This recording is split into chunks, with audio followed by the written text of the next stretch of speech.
Good morning, students. Science chapter 10 Light reflection and refraction प्रकाश परावर्तन ਅਤੇ ਅਪਵਰਤਨ।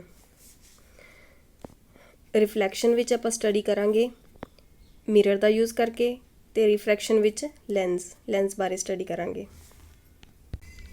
First is reflection of light, ਪ੍ਰਕਾਸ਼ ਦਾ ਪਰਾਵਰਤਨ। The phenomenon of bouncing back of ray of light when it is incident on polished surface। ਜਦੋਂ ਕਿਸੇ polished surface ਜਿਵੇਂ mirror ਦੇ surface 'ਤੇ ਜਦੋਂ ਰੇ ਆਫ ਲਾਈਟ ਇੰਸੀਡੈਂਟ ਹੁੰਦੀ ਹੈ, ਰੇ ਆਫ ਲਾਈਟ ਪੈਂਦੀ ਆ, ਪ੍ਰਕਾਸ਼ ਦੀ ਕਿਰਨ ਪੈਂਦੀ ਹੈ ਤਾਂ ਸੇਮ ਮੀਡੀਅਮ 'ਚ ਕਿਸੇ ਪਰਟੀਕੂਲਰ ਡਾਇਰੈਕਸ਼ਨ 'ਚ ਵਾਪਿਸ ਆਉਂਦੀ ਆ ਤਾਂ ਇਹ ਵਾਲਾ ਫਿਨੋਮੀਨਾ ਜਿਹੜਾ this phenomena of change of path of light is called reflection. ਇਹਨੂੰ ਕੀ ਕਹਿ ਦਿੰਦੇ ਆ? Reflection of light. ਜਿਹੜੀ ਰੇ ਆਫ ਲਾਈਟ ਪੋਲਿਸ਼ਡ ਸਰਫੇਸ 'ਤੇ ਪੈਂਦੀ ਆ ਉਹ ਕਿਹੜੀ ਹੁੰਦੀ ਹੈ? ਇੰਸੀਡੈਂਟ ਰੇ, ਆਪਾਤੀ ਕਿਰਨ। ਅਤੇ ਜਿਹੜੀ ਰਿਫਲੈਕਟ ਹੋ ਕੇ ਵਾਪਿਸ ਜਾਂਦੀ ਆ ਉਹਦੀ ਆ ਰਿਫਲੈਕਟਡ ਰੇ, ਪਰਾਵਰਤਿਤ ਕਿਰਨ। ਇਹ ਵਾਲੇ ਪੁਆਇੰਟ ਨੂੰ ਕਹਿੰਦੇ ਆ ਪੁਆਇੰਟ ਆਫ ਇੰਸੀਡੈਂਸ ਅਤੇ ਇਹਦੇ ਤੋਂ ਪਰਪੈਂਡੀਕੂਲਰ ਡਰਾ ਕਰਦੇ ਆ ਅਤੇ ਉਹਨੂੰ ਕੀ ਕਹਿ ਦਿੰਦੇ ਆ? ਨਾਰਮਲ ਰੇ, ਅਭਿਲੰਬ। ਇੰਸੀਡੈਂਟ ਰੇ ਅਤੇ ਨਾਰਮਲ ਰੇ ਦੇ ਵਿਚਕਾਰ ਐਂਗਲ ਆਫ ਇੰਸੀਡੈਂਸ ਬਣਦਾ I ਅਤੇ ਰਿਫਲੈਕਟਡ ਰੇ ਅਤੇ ਨਾਰਮਲ ਰੇ ਦੇ ਵਿਚਕਾਰ R ਬਣਦਾ angle of reflection. Laws of reflection, ਪਰਾਵਰਤਨ ਦੇ ਨਿਯਮ। First, angle of incidence is equal to the angle of reflection, ਕਿ ਜਿੰਨਾ ਐਂਗਲ ਆਫ ਇੰਸੀਡੈਂਸ ਹੁੰਦਾ ਉਨਾ ਹੀ ਐਂਗਲ ਆਫ ਰਿਫਲੈਕਸ਼ਨ ਉਹ ਦੋਨੋਂ ਬਰਾਬਰ ਹੋਣਗੇ। ਜਿੰਨਾ ਐਂਗਲ I ਹੋਊਗਾ ਉਨਾ ਹੀ ਐਂਗਲ R ਹੋਊਗਾ। ਐਂਗਲ ਆਫ ਇੰਸੀਡੈਂਸ ਨੂੰ ਆਪਤਨ ਕੋਣ ਕਹਿੰਦੇ ਆ ਅਤੇ ਐਂਗਲ ਆਫ ਰਿਫਲੈਕਸ਼ਨ ਨੂੰ ਪਰਾਵਰਤਨ ਕੋਣ, ਦੋਨੋਂ ਬਰਾਬਰ ਹੁੰਦੇ ਨੇ। ਸੈਕਿੰਡ ਲਾਅ ਹੈਗਾ ਦ ਇੰਸੀਡੈਂਟ ਰੇ, reflected ray and the normal at the point of incidence all lie in same plane। incident ray, reflected ray ਤੇ normal ਇਹ same plane 'ਚ ਹੁੰਦੇ ਨੇ। ਤਿੰਨ ਤਰ੍ਹਾਂ ਦੇ ਮਿਰਰਸ ਦੀ ਸਟੱਡੀ ਕਰਨੀ ਹੈ ਇਹਦੇ 'ਚ। ਪਲੇਨ ਮਿਰਰ ਸਮਤਲ ਦਰਪਣ, ਕਨਕੇਵ ਮਿਰਰ ਅਵਤਲ ਦਰਪਣ, ਕਨਵੈਕਸ ਮਿਰਰ ਉੱਤਲ ਦਰਪਣ। ਪਲੇਨ ਮਿਰਰ ਇਹ ਹੁੰਦਾ ਜਿਹੜਾ ਘਰਾਂ 'ਚ ਯੂਜ਼ ਕਰਦੇ ਹਾਂ ਆਪਾਂ, ਫੇਸ ਦੇਖਦੇ ਹਾਂ ਜਿਹਦੇ 'ਚ, ਠੀਕ ਹੈ। ਅਤੇ ਇਹਦੀਆਂ ਆਪਾਂ ਕਰੈਕਟਰਿਸਟਿਕਸ ਵਿਸ਼ੇਸ਼ਤਾਵਾਂ ਲੋਅਰ ਕਲਾਸਿਸ 'ਚ ਵੀ ਪੜ੍ਹੀਆਂ ਨੇ। ਕੀ ਹੁੰਦੀਆਂ ਨੇ ਕਿ ਜਿੰਨੀ ਦੂਰੀ 'ਤੇ ਆਬਜੈਕਟ ਪਿਆ ਹੁੰਦਾ ਮਿਰਰ ਤੋਂ ਉਨੀ ਦੂਰੀ 'ਤੇ ਉਹਦੀ ਇਮੇਜ ਬਣਦੀ ਹੈ। ਜੋ ਮਿਰਰ ਦੇ ਸਾਹਮਣੇ ਹੁੰਦਾ ਆਬਜੈਕਟ ਹੁੰਦਾ ਅਤੇ ਮਿਰਰ ਵਿੱਚ ਆਪਾਂ ਨੂੰ ਉਹਦੀ ਇਮੇਜ ਦਿਖਦੀ ਹੁੰਦੀ ਆ। ਡਿਸਟੈਂਸ ਸੇਮ ਹੁੰਦਾ ਦੋਨਾਂ ਦਾ ਅਤੇ ਸਾਈਜ਼ ਵੀ ਸੇਮ ਹੋਊਗਾ ਕਿ ਜਿੰਨੇ ਸਾਈਜ਼ ਦਾ ਆਪਾਂ ਆਬਜੈਕਟ ਮਿਰਰ ਦੇ ਸਾਹਮਣੇ ਰੱਖਿਆ ਉਨੀ ਸਾਈਜ਼ ਦੀ ਉਹਦੀ ਇਮੇਜ ਦਿਖਦੀ ਆ। ਅਤੇ ਇਮੇਜ ਲਿਟਰਲੀ ਇਨਵਰਟਿਡ ਹੁੰਦੀ ਆ ਵੀ ਜੇ ਆਪਾਂ ਆਪਣਾ ਲੈਫਟ ਹੈਂਡ ਮਿਰਰ ਵਿੱਚ ਦੇਖੀਏ ਤਾਂ ਆਪਾਂ ਨੂੰ ਰਾਈਟ ਲੱਗਦਾ ਹੁੰਦਾ। ਅਤੇ ਇਹਦੇ ਵਿੱਚ ਮਿਰਰ ਨੇਚਰ ਕਿੱਦਾਂ ਦਾ ਹੁੰਦਾ ਇਮੇਜ ਦਾ? ਪਲੇਨ ਮਿਰਰ ਦੇ ਵਿੱਚ ਇਮੇਜ ਦਾ ਨੇਚਰ ਹੁੰਦਾ ਵਰਚੁਅਲ ਐਂਡ ਇਰੈਕਟ। ਵਰਚੁਅਲ ਕੀ ਹੁੰਦਾ? ਜਿਹਨੂੰ ਆਪਾਂ ਸਕਰੀਨ ਉੱਤੇ ਨਹੀਂ ਲਿਆ ਸਕਦੇ, ਨਹੀਂ ਓਬਟੇਨ ਕਰ ਸਕਦੇ, ਪਰਦੇ ਉੱਤੇ ਨਹੀਂ ਲਿਆਂਦਾ ਜਾ ਸਕਦਾ।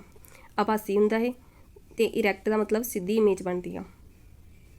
ਨੈਕਸਟ ਕਨਕੇਵ ਮਿਰਰ, ਅਵਤਲ ਦਰਪਣ।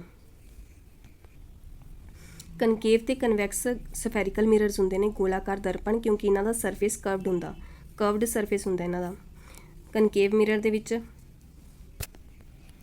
ਆਊਟਰ ਸਰਫੇਸ ਪੋਲਿਸ਼ਡ ਹੁੰਦਾ, ਇਹਦਾ ਪੋਲਿਸ਼ ਕੀਤਾ ਹੁੰਦਾ ਅਤੇ ਰਿਫਲੈਕਸ਼ਨ ਇਨਰ ਸਰਫੇਸ ਦੇ ਥਰੂ ਹੁੰਦੀ ਆ। ਇਹਨੂੰ ਕਨਵਰਜਿੰਗ ਮਿਰਰ ਵੀ ਕਹਿੰਦੇ ਆ, ਅਭਿਸਾਰੀ ਦਰਪਣ। ਕਨਵਰਜਿੰਗ ਮਿਰਰ ਤਾਂ ਕਹਿੰਦੇ ਆ ਕਿਉਂਕਿ ਇਹਦੇ 'ਤੇ ਜਦੋਂ ਰੇ ਆਫ ਲਾਈਟ ਫਾਲ ਹੁੰਦੀਆਂ ਨੇ ਤਾਂ ਉਹ ਸਾਰੀਆਂ ਰਿਫਲੈਕਟ ਹੋ ਕੇ ਮਿਰਰ ਤੋਂ ਇੱਕ ਪੁਆਇੰਟ 'ਤੇ ਮੀਟ ਕਰਦੀਆਂ ਨੇ, ਅੰਦਰ ਵੱਲ ਨੂੰ ਮੁੜਦੀਆਂ ਸਾਰੀਆਂ, ਇੱਕ ਪੁਆਇੰਟ 'ਤੇ ਫੋਕਸ 'ਤੇ ਜਾ ਕੇ ਮੀਟ ਕਰਦੀਆਂ ਨੇ, ਤਾਂ ਕਰਕੇ ਇਹਨਾਂ ਨੂੰ ਕਨਵਰਜਿੰਗ ਮਿਰਰ ਕਹਿੰਦੇ ਆ। ਅਤੇ ਇਹਦੇ ਵਿੱਚ ਇਮੇਜ ਦਾ ਨੇਚਰ ਕਿੱਦਾਂ ਦਾ ਹੁੰਦਾ? Virtual and erect. Virtual and erect ਕਦੋਂ ਹੋਊਗਾ? ਜਦੋਂ ਓਬਜੈਕਟ ਬਹੁਤ ਜ਼ਿਆਦਾ ਕਲੋਜ਼ ਪਿਆ ਹੋਊਗਾ ਮਿਰਰ ਦੇ। Otherwise real and inverted image ਬਣਦੀ ਆ। ਰੀਅਲ ਕਿਹੜੀ ਹੁੰਦੀ ਆ? ਵਾਸਤਵਿਕ, ਜਿਹਨੂੰ ਸਕਰੀਨ ਉੱਤੇ ਓਬਟੇਨ ਕੀਤਾ ਜਾ ਸਕਦਾ, ਪਰਦੇ 'ਤੇ ਲਿਆ ਸਕਦੇ ਹਾਂ। ਇਨਵਰਟਿਡ ਮਤਲਬ ਉਲਟੀ, ਇਮੇਜ ਪੁੱਠੀ ਬਣਦੀ ਆ। ਕਨਵੈਕਸ ਮਿਰਰ, ਉੱਤਲ ਦਰਪਣ। ਇਹਦੇ ਵਿੱਚ ਇਨਰ ਸਰਫੇਸ ਜਿਹੜਾ ਪੋਲਿਸ਼ ਹੋਇਆ ਹੁੰਦਾ ਅਤੇ ਰਿਫਲੈਕਸ਼ਨ ਇਹਦੇ ਵਿੱਚ ਆਊਟਰ ਸਰਫੇਸ ਦੇ ਥਰੂ ਹੁੰਦੀ ਆ। ਇੱਧਰੋਂ ਰਿਫਲੈਕਸ਼ਨ ਹੋਊਗੀ, ਠੀਕ ਆ। ਅਤੇ ਇਹਨੂੰ ਡਾਇਵਰਜਿੰਗ ਮਿਰਰ ਕਹਿੰਦੇ ਕਿਉਂਕਿ ਜਦੋਂ ਇਹਦੇ 'ਤੇ ਰੇ ਆਫ ਲਾਈਟ ਫਾਲ ਕਰਦੀਆਂ, ਇਹਦੇ ਵਿੱਚ ਕੀ ਸੀ? ਸਾਰੀਆਂ ਅੰਦਰ ਵੱਲ ਨੂੰ ਮੁੜਦੀਆਂ ਸੀ ਅਤੇ ਇੱਕ ਪੁਆਇੰਟ 'ਤੇ ਮੀਟ ਕਰਦੀਆਂ ਸੀ। ਇਹਦੇ ਵਿੱਚ ਉਹ ਰੇ ਆਫ ਲਾਈਟ ਸਾਰੀਆਂ ਖਿੰਡਣਗੀਆਂ, ਬਾਹਰ ਵੱਲ ਨੂੰ ਜਾਣਗੀਆਂ। ਇਹਦੇ 'ਚ ਇਮੇਜ ਦਾ ਨੇਚਰ ਕਿੱਦਾਂ ਦਾ ਹੁੰਦਾ? Virtual and erect. Concave mirror ਦਾ ਯੂਜ਼ ਟਾਰਚੇਸ 'ਚ ਕੀਤਾ ਜਾਂਦਾ ਹੈ, ਸਰਚ ਲਾਈਟ, ਵਹੀਕਲਸ ਦੀ ਹੈਡਲਾਈਟਸ ਵਿੱਚ ਡੈਂਟਿਸਟ ਯੂਜ਼ ਕਰਦੇ ਆ ਕਿਉਂਕਿ ਇਮੇਜ ਨੂੰ ਲਾਰਜ ਕਰਕੇ ਦਿਖਾਉਂਦਾ ਹੈ। ਅਤੇ ਕਨਵੈਕਸ ਮਿਰਰ ਨੂੰ ਯੂਜ਼ ਕੀਤਾ ਜਾਂਦਾ ਹੈ ਜਿਹੜਾ ਵਹੀਕਲਸ ਦੇ ਸਾਈਡ ਮਿਰਰ ਆ ਉਹਦੇ ਵਜੋਂ ਇਹਦਾ ਯੂਜ਼ ਕੀਤਾ ਜਾਂਦਾ ਹੈ। ਰੀਅਰ ਵਿਊ ਇਮੇਜ ਇਨ ਵਹੀਕਲਸ, ਤਾਂ ਕਿ ਜਿਹੜਾ ਜ਼ਿਆਦਾ ਰੇਂਜ ਆ ਉਹਨੂੰ ਅਸੀਂ ਦੇਖ ਸਕੀਏ ਮਿਰਰ ਦੇ ਥਰੂ, ਵਾਈਡ ਰੇਂਜ ਵਿਊ ਅਸੀਂ ਦੇਖ ਸਕੀਏ। ਨੈਕਸਟ ਐਸੋਸੀਏਟਿਡ ਟਰਮਸ ਪੜ੍ਹਨੀਆਂ ਨੇ ਜਿਹੜੀਆਂ ਕਿ ਰੇ ਡਾਇਗਰਾਮ ਬਣਾਉਣ 'ਚ ਯੂਜ਼ ਹੋਣਗੀਆਂ। ਸਫੈਰੀਕਲ ਮਿਰਰ ਦਾ ਮਿਰਰ ਇੱਕ ਪਾਰਟ ਹੁੰਦਾ ਅਤੇ ਉਹਦਾ ਕਰਵਡ ਸਰਫੇਸ ਹੁੰਦਾ ਮਿਰਰ ਦਾ, ਜਿਹਦੀ ਇੱਕ ਸਾਈਡ ਕਿੰਦੇ ਪੋਲਿਸ਼ਡ ਅਤੇ ਇੱਕ ਸਾਈਡ ਤੋਂ ਰਿਫਲੈਕਸ਼ਨ ਹੁੰਦੀ ਆ। ਅਤੇ ਜਿਵੇਂ ਸਰਕਲ ਦਾ ਸੈਂਟਰ ਹੁੰਦਾ ਹੈ, ਇਹਦੇ ਸੈਂਟਰ ਨੂੰ ਸੈਂਟਰ ਆਫ ਕਰਵੇਚਰ ਕਹਿੰਦੇ ਆ, ਵਕਰਤਾ ਕੇਂਦਰ। ਅਤੇ ਮਿਰਰ ਦਾ ਜਿਹੜਾ ਮਿਡ ਪੁਆਇੰਟ ਆ ਉਹਨੂੰ ਪੀ ਨਾਲ ਰਿਪਰਜੈਂਟ ਕਰਦੇ ਆ, ਪੋਲ ਧਰੁਵ। ਅਤੇ ਸੀ ਤੋਂ ਪੀ ਤੱਕ ਦਾ ਡਿਸਟੈਂਸ ਨੂੰ ਰੇਡੀਅਸ ਆਫ ਕਰਵੇਚਰ ਕਹਿੰਦੇ ਆ, ਵਕਰਤਾ ਅਰਧ ਵਿਆਸ। ਪੀ ਅਤੇ ਸੀ ਦੇ ਸੈਂਟਰ ਨੂੰ ਕੀ ਕਹਿੰਦੇ ਆ, ਐਫ ਹੁੰਦਾ ਫੋਕਸ, ਮੁੱਖ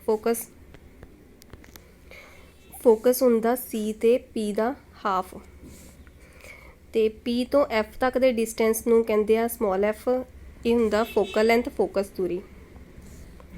ਸੈਂਟਰ ਵਾਲੀ ਲਾਈਨ ਆ ਇਹਨੂੰ ਪ੍ਰਿੰਸੀਪਲ ਐਕਸਿਸ ਕਹਿੰਦੇ ਆ, ਮੇਨ ਐਕਸਿਸ ਹੁੰਦੀ ਆ। MN ਇਹਦੇ ਵਿੱਚ ਐਪਰਚਰ ਆ, ਐਪਰਚਰ ਮਿਰਰ ਦਾ ਉਹ ਪਾਰਟ ਹੁੰਦਾ ਜਿਹਦੇ ਤੋਂ ਅਸਲ 'ਚ ਰਿਫਲੈਕਸ਼ਨ ਹੁੰਦੀ ਆ। ਇਹਦੇ 'ਚ ਇੱਕ ਫਾਰਮੂਲਾ F=R/2 ਜਿਹੜਾ ਨਿਊਮੈਰੀਕਲਸ ਵਿੱਚ ਯੂਜ਼ ਹੁੰਦਾ। ਇਹ ਬਣਿਆ ਕਿਵੇਂ ਆ, F ਆ ਜਿਹੜਾ ਉਹ ਰੇਡੀਅਸ ਦਾ ਹਾਫ ਹੁੰਦੀ ਆ, ਰੇਡੀਅਸ ਆਫ ਕਰਵੇਚਰ ਦਾ ਹਾਫ ਹੁੰਦੀ ਆ focal length. Rules to making ray diagrams ਬਣਾਉਣ 'ਚ ਕਿਹੜੇ ਰੂਲਸ ਯੂਜ਼ ਹੁੰਦੇ ਆ। ਫਸਟ, ਜਦੋਂ ਪ੍ਰਿੰਸੀਪਲ ਐਕਸਿਸ ਦੇ ਪੈਰਲਲ ਰੇ ਆਫ ਲਾਈਟ ਫਾਲ ਕਰਦੀ ਆ ਕਨਕੇਵ ਮਿਰਰ 'ਤੇ ਤਾਂ ਉਹ F ਵਿੱਚੋਂ ਪਾਸ ਹੁੰਦੀ ਆ। ਅਤੇ ਐਂਗਲ I ਜਿੰਨਾ ਬਣਦਾ ਉਨਾ ਹੀ ਐਂਗਲ R ਬਣਦਾ, ਲੌਜ਼ ਆਫ ਰਿਫਲੈਕਸ਼ਨ ਨੂੰ ਫੋਲੋ ਕਰ ਰਹੇ ਆ। ਅਤੇ ਕਨਵੈਕਸ ਮਿਰਰ ਦੇ ਕੇਸ 'ਚ ਜਦੋਂ ਰੇ ਆਫ ਲਾਈਟ ਪ੍ਰਿੰਸੀਪਲ ਐਕਸਿਸ ਦੇ ਪੈਰਲਲ ਫਾਲ ਹੋ ਰਹੀ ਹੈ ਮਿਰਰ 'ਤੇ ਤਾਂ ਉਹ ਰਿਫਲੈਕਟ ਹੋ ਕੇ ਵਾਪਸ ਜਾ ਰਹੀ ਆ, ਅਤੇ ਉਹਨੂੰ ਐਕਸਟੈਂਡ ਕਰਨਾ F ਤੱਕ, F ਨਾਲ ਜੁਆਇਨ ਕਰਨਾ, ਅਤੇ ਨੋਰਮਲ ਨੂੰ ਐਕਸਟੈਂਡ ਕਰਕੇ C ਨਾਲ ਜੁਆਇਨ ਕਰਨਾ। ਸੈਕਿੰਡ, ਜਦੋਂ F ਵਿੱਚੋਂ ਪਾਸ ਹੋਊ ਤਾਂ ਪ੍ਰਿੰਸੀਪਲ ਐਕਸਿਸ ਦੇ ਪੈਰਲਲ ਵਾਪਸ ਰਿਫਲੈਕਟ ਹੋ ਕੇ ਵਾਪਸ ਆਊ। ਥਰਡ, ਜਦੋਂ ਸੈਂਟਰ 'ਚੋਂ ਪਾਸ ਹੋਊ ਤਾਂ ਸੈਂਟਰ ਵਿੱਚੋਂ ਹੀ ਰਿਫਲੈਕਟ ਹੋ ਕੇ ਵਾਪਸ ਜਾਊ। ਫੋਰਥ, ਜਦੋਂ ਪੋਲ 'ਤੇ ਸਟਰਾਈਕ ਕਰੂ ਤਾਂ ਉੱਥੋਂ ਰਿਫਲੈਕਟ ਹੋ ਕੇ ਵਾਪਸ ਆਊ। ਇਹ ਵਾਲੇ ਕੇਸ ਵਿੱਚ ਐਂਗਲ ਆਫ ਇੰਸੀਡੈਂਸ ਅਤੇ angle of reflection, angle I ਅਤੇ ਐਂਗਲ R ਦੋਨੋਂ 0 ਨੇ, ਤਾਂ ਹੀ ਜਿਹੜੇ ਪਾਥ ਵਿੱਚ ਰੇ ਆਫ ਲਾਈਟ ਆ ਰਹੀ ਆ ਉਸੇ ਪਾਥ ਵਿੱਚ ਮੁੜ ਜਾਂਦੀ ਆ। ਫਿਗਰ 10.7 'ਚ ਰੇ ਡਾਇਗਰਾਮਸ ਨੇ for the image formation by a concave mirror. Concave mirror ਦੇ ਕੇਸ 'ਚ 6 ਰੇ ਡਾਇਗਰਾਮਸ ਬਣਦੀਆਂ ਨੇ ਅਤੇ ਕਨਵੈਕਸ ਮਿਰਰ ਦੇ ਕੇਸ 'ਚ 2 ਰੇ ਡਾਇਗਰਾਮਸ ਨੇ। ਤੁਸੀਂ ਇਹ ਟੇਬਲ 10.1 ਹੈ ਇਹ ਯਾਦ ਕਰਨਾ, ਫਿਰ ਰੇ ਡਾਇਗਰਾਮਸ ਬਣਾਉਣੀਆਂ ਈਜ਼ੀ ਹੋ ਜਾਂਦੀਆਂ ਨੇ। ਇਹਦੇ ਵਿੱਚ ਕੀ ਹੈ, ਪੋਜੀਸ਼ਨ ਆਫ ਆਬਜੈਕਟ ਦਿੱਤੀ ਹੋਈ ਆ, ਪੋਜੀਸ਼ਨ ਆਫ ਇਮੇਜ ਦਿੱਤੀ ਹੋਈ ਆ, ਅਤੇ ਸਾਈਜ਼ ਆਫ ਦ ਇਮੇਜ ਕਿੰਨਾ ਸਾਈਜ਼ ਕੀ ਹੋਊਗਾ, ਡਿਮੀਨਿਸ਼ਡ ਹੁੰਦਾ ਛੋਟਾ ਅਤੇ ਐਨਲਾਰਜ ਵੱਡਾ, ਇਮੇਜ ਦਾ ਸਾਈਜ਼ ਛੋਟਾ ਕਿ ਵੱਡਾ। ਅਤੇ ਨੇਚਰ ਆਫ ਇਮੇਜ ਦਾ ਨੇਚਰ ਕੀ ਹੁੰਦਾ, ਜਿਵੇਂ ਰੀਅਲ ਐਂਡ ਇਨਵਰਟਿਡ, ਰੀਅਲ ਨਾਲ ਹਮੇਸ਼ਾ ਇਨਵਰਟਿਡ ਆਉਂਦਾ ਅਤੇ ਵਰਚੁਅਲ ਨਾਲ ਇਰੈਕਟ ਆਉਂਦਾ। ਰੀਅਲ ਕਿਹੜੇ ਹੁੰਦੇ ਆ ਜਿਹਨਾਂ ਨੂੰ ਆਪਾਂ ਸਕਰੀਨ ਉੱਤੇ ਓਬਟੇਨ ਕਰ ਸਕਦੇ ਹਾਂ, ਅਤੇ ਇਨਵਰਟਿਡ ਪੁੱਠੀ ਬਣਦੀ ਹੈ ਜਿਹੜੀ ਉਲਟੀ ਬਣਦੀ ਹੈ ਇਮੇਜ। ਅਤੇ ਵਰਚੁਅਲ ਐਂਡ ਇਰੈਕਟ, ਵਰਚੁਅਲ ਕਿਹੜੀ ਹੁੰਦੀ ਜਿਹਨੂੰ ਸਕਰੀਨ ਉੱਤੇ ਨਹੀਂ ਓਬਟੇਨ ਕਰ ਸਕਦੇ, ਅਤੇ ਇਰੈਕਟ ਮਤਲਬ ਸਿੱਧੀ ਬਣਦੀ ਆ। ਜਿਵੇਂ ਫਸਟ ਇਹਦੇ ਵਿੱਚ ਜੇ ਇਨਫਿਨਿਟੀ 'ਤੇ ਆਬਜੈਕਟ ਪਿਆ ਤਾਂ ਉਹਦੇ ਇਮੇਜ ਦੀ ਪੋਜੀਸ਼ਨ F 'ਤੇ ਹੋਊਗੀ, ਅਤੇ ਉਹ ਸਾਈਜ਼ ਆ ਜਿਹੜਾ ਇਮੇਜ ਦਾ ਉਹ ਕੀ ਹੋਊਗਾ, ਹਾਈਲੀ ਡਿਮਿਨਿਸ਼ਡ, ਬਹੁਤ ਜ਼ਿਆਦਾ ਛੋਟਾ ਹੋਊਗਾ, ਪੁਆਇੰਟ ਸਾਈਜ਼ਡ। ਅਤੇ ਨੇਚਰ ਨੇਚਰ ਕੀ ਹੋਊਗਾ image the, real and inverted. Object infinity 'ਤੇ ਆ ਅਤੇ ਉਹਦੀ ਇਮੇਜ F 'ਤੇ ਬਣਦੀ ਆ, ਬਹੁਤ ਜ਼ਿਆਦਾ ਛੋਟੀ ਬਣਦੀ ਹੈ, ਡਿਮਿਨਿਸ਼ਡ ਪੁਆਇੰਟ ਸਾਈਜ਼ ਦੀ, ਅਤੇ ਰੀਅਲ ਐਂਡ ਇਨਵਰਟਿਡ ਬਣੂਗੀ। ਇਹ ਤੁਸੀਂ ਸਾਰੀਆਂ ਯਾਦ ਕਰਨੀਆਂ ਨੇ। ਜੇ ਆਬਜੈਕਟ ਦੀ ਪੋਜੀਸ਼ਨ C 'ਤੇ ਆ ਤਾਂ ਇਮੇਜ ਦੀ ਪੋਜੀਸ਼ਨ ਵੀ C 'ਤੇ ਹੋਊਗੀ, ਅਤੇ ਦੋਨਾਂ ਦਾ ਸਾਈਜ਼ ਆ ਸੇਮ ਹੋਊਗਾ, ਆਬਜੈਕਟ ਅਤੇ ਇਮੇਜ ਦਾ ਸਾਈਜ਼ ਸੇਮ ਹੋਊ, ਅਤੇ ਰੀਅਲ ਐਂਡ ਇਨਵਰਟਿਡ ਇਮੇਜ ਬਣੂਗੀ। ਆਬਜੈਕਟ C 'ਤੇ ਆ ਅਤੇ ਉਹ ਮਿਰਰ 'ਤੇ ਸਟਰਾਈਕ ਹੋਣ ਤੋਂ ਬਾਅਦ ਫੋਕਸ 'ਚੋਂ ਪਾਸ ਹੋ ਕੇ ਇੱਕ ਰੇ ਆਫ ਲਾਈਟ ਆ ਰਹੀ ਹੈ, ਅਤੇ ਸੈਕਿੰਡ ਫੋਕਸ ਵਿੱਚੋਂ ਪਾਸ ਹੋ ਕੇ ਮਿਰਰ 'ਤੇ ਸਟਰਾਈਕ ਹੋ ਕੇ ਪ੍ਰਿੰਸੀਪਲ ਐਕਸਿਸ ਦੇ ਪੈਰਲਲ ਆ ਰਹੀ ਹੈ, ਅਤੇ ਜਿੱਥੇ ਦੋਨੋਂ ਮੀਟ ਕਰਦੀਆਂ ਉੱਥੇ ਇਮੇਜ ਬਣਦੀ ਆ। ਠੀਕ ਹੈ, ਇਮੇਜ ਕੀ ਬਣ ਰਹੀ ਹੈ, real and inverted, real and inverted ਆ। ਰੀਅਲ ਮਤਲਬ ਕਿ ਜਿਹਨੂੰ ਸਕਰੀਨ ਉੱਤੇ ਓਬਟੇਨ ਕਰ ਸਕਦੇ ਹਾਂ, ਇਨਵਰਟਿਡ ਮੀਨਸ ਕਿ ਉਲਟੀ ਪੁੱਠੀ ਬਣੀ ਹੈ ਇਮੇਜ। ਫਸਟ 5 ਕੇਸਿਸ 'ਚ ਰੀਅਲ ਐਂਡ ਇਨਵਰਟਿਡ ਬਣਦੀ ਹੈ ਇਮੇਜ, ਅਤੇ ਲਾਸਟ ਵਾਲੇ ਕੇਸ 'ਚ ਵਰਚੁਅਲ ਐਂਡ ਇਰੈਕਟ ਬਣਦੀ ਆ। ਵਰਚੁਅਲ ਐਂਡ ਇਰੈਕਟ ਮੀਨਸ ਕਿ ਜਿਹਨੂੰ ਆਪਾਂ ਸਕਰੀਨ ਉੱਤੇ obtain ਨਹੀਂ ਕਰ ਸਕਦੇ, ਉਹਨੂੰ ਜਿਹੜੀਆਂ ਰੇ ਆਫ ਲਾਈਟਸ ਨੇ ਉਹਨਾਂ ਨੂੰ ਅੱਗੇ ਜੁਆਇਨ ਕਰਕੇ ਜਿੱਥੇ ਉਹ ਮੀਟ ਕਰਨਗੀਆਂ ਉੱਥੇ ਉਹਨਾਂ ਦੀ ਇਮੇਜ ਬਣੂਗੀ। ਕਨਵੈਕਸ ਮਿਰਰ ਦੇ ਦੋਨੋਂ ਕੇਸਿਸ 'ਚ ਵਰਚੁਅਲ ਐਂਡ ਇਰੈਕਟ ਇਮੇਜ ਬਣਦੀ ਹੈ ਅਤੇ ਹਾਈਲੀ ਡਿਮਿਨਿਸ਼ਡ ਅਤੇ ਡਿਮਿਨਿਸ਼ਡ ਮਤਲਬ ਛੋਟੀ ਇਮੇਜ ਬਣਦੀ ਆ। ਫਸਟ 'ਚ ਪੁਆਇੰਟ ਸਾਈਜ਼ ਦੀ ਆ, ਸੈਕਿੰਡ 'ਚ ਡਿਮਿਨਿਸ਼ਡ ਆ ਮਤਲਬ ਆਬਜੈਕਟ ਨਾਲੋਂ ਕੀ ਆ ਛੋਟੀ ਆ, ਆਬਜੈਕਟ ਨਾਲੋਂ ਜਿਹੜੀ ਇਮੇਜ ਬਣ ਰਹੀ ਆ ਉਹ ਛੋਟੀ ਆ। ਮਿਰਰ ਫਾਰਮੂਲਾ ਐਂਡ ਮੈਗਨੀਫਿਕੇਸ਼ਨ, ਦਰਪਣ ਸੂਤਰ ਅਤੇ ਵਡਦਰਸ਼ਨ। ਪਹਿਲਾਂ ਮਿਰਰ ਫਾਰਮੂਲਾ ਦੇਖਾਂਗੇ 1/v + 1/u = 1/f। v ਕੀ ਹੁੰਦਾ distance of image, u distance of object ਅਤੇ f ਕੀ ਹੁੰਦਾ ਫੋਕਲ ਲੈਂਥ। ਨੂਮੈਰੀਕਲਸ 'ਚ ਯੂਜ਼ ਹੁੰਦਾ ਹੈ ਫਾਰਮੂਲਾ। ਅਤੇ ਆਪਾਂ ਕੋਈ ਵੀ ਡਿਸਟੈਂਸ ਮੈਜ਼ਰ ਕਰਦੇ ਹੁੰਦੇ ਹਾਂ, ਪੋਲ ਤੋਂ ਮੈਜ਼ਰ ਕਰਦੇ ਹੁੰਦੇ ਹਾਂ। ਪੋਲ ਤੋਂ ਲੈਫਟ ਵਾਲੀ ਸਾਈਡ 'ਤੇ ਸਾਰੀਆਂ ਵੈਲਿਊਜ਼ ਨੈਗੇਟਿਵ ਲੈਂਦੇ ਹੁੰਦੇ ਹਾਂ ਅਤੇ ਰਾਈਟ ਵਾਲੀ ਸਾਈਡ ਪੋਜ਼ੀਟਿਵ, ਅਤੇ ਹਾਈਟ ਅਪਵਰਡ ਉੱਪਰ ਨੂੰ ਪੋਜ਼ੀਟਿਵ ਅਤੇ ਨੀਚੇ ਨੂੰ ਨੈਗੇਟਿਵ। ਮੈਗਨੀਫਿਕੇਸ਼ਨ ਵਡਦਰਸ਼ਨ, it is expressed as the ratio of the height of the image to the height of the object.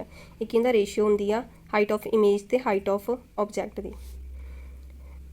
ਪ੍ਰਤੀਬਿੰਬ ਦੀ ਉਚਾਈ, ਇਮੇਜ ਹੁੰਦਾ ਪ੍ਰਤੀਬਿੰਬ ਦੀ ਉਚਾਈ ਅਤੇ ਵਸਤੂ ਦੀ ਉਚਾਈ। ਜਿਹੜੀ ਪ੍ਰਤੀਬਿੰਬ ਦੀ ਉਚਾਈ ਹੁੰਦੀ ਹੈ ਹਾਈਟ ਆਫ ਇਮੇਜ h' ਨਾਲ ਰਿਪਰਜੈਂਟ ਕਰਦੇ ਹਾਂ ਅਤੇ ਵਸਤੂ ਦੀ ਉਚਾਈ ਹਾਈਟ ਆਫ ਦ ਆਬਜੈਕਟ ਨੂੰ h ਨਾਲ ਰਿਪਰਜੈਂਟ ਕਰਦੇ ਹਾਂ। ਅਤੇ ਮੈਗਨੀਫਿਕੇਸ਼ਨ ਨੂੰ ਕਾਹਦੇ ਨਾਲ ਰਿਪਰਜੈਂਟ ਕਰਦੇ ਹਾਂ ਸਮਾਲ m ਦੇ ਨਾਲ। ਮੈਗਨੀਫਿਕੇਸ਼ਨ ਹੋਰ ਕਿਹਦੇ ਨਾਲ ਰਿਲੇਟ ਕਰ ਸਕਦੇ ਹਾਂ, object distance and image distance. Image distance numerator 'ਚ ਰੱਖਣਾ ਅਤੇ ਇਮੇਜ ਇਹਨੂੰ ਰਿਪਰਜੈਂਟ ਕਰਦੇ ਆ v ਦੇ ਨਾਲ, ਅਤੇ ਡਿਨੋਮੀਨੇਟਰ 'ਚ ਆਬਜੈਕਟ ਡਿਸਟੈਂਸ ਉਹਨੂੰ ਰਿਪਰਜੈਂਟ ਕਰਦੇ ਆ u ਦੇ ਨਾਲ। ਮੈਗਨੀਫਿਕੇਸ਼ਨ ਦੇ ਦੋ ਫਾਰਮੂਲੇ ਨੇ, ਇੱਕ ਹੋ ਗਿਆ h' ਹਾਈਟ ਵਾਲਾ ਅਤੇ ਇੱਕ ਡਿਸਟੈਂਸ ਵਾਲਾ -v/u। ਵਰਚੁਅਲ ਇਮੇਜਿਸ ਲਈ ਹਾਈਟ ਆਫ ਇਮੇਜ ਪੋਜ਼ੀਟਿਵ ਲੈਂਦੇ ਹਾਂ ਅਤੇ ਰੀਅਲ ਇਮੇਜਿਸ ਲਈ ਨੈਗੇਟਿਵ।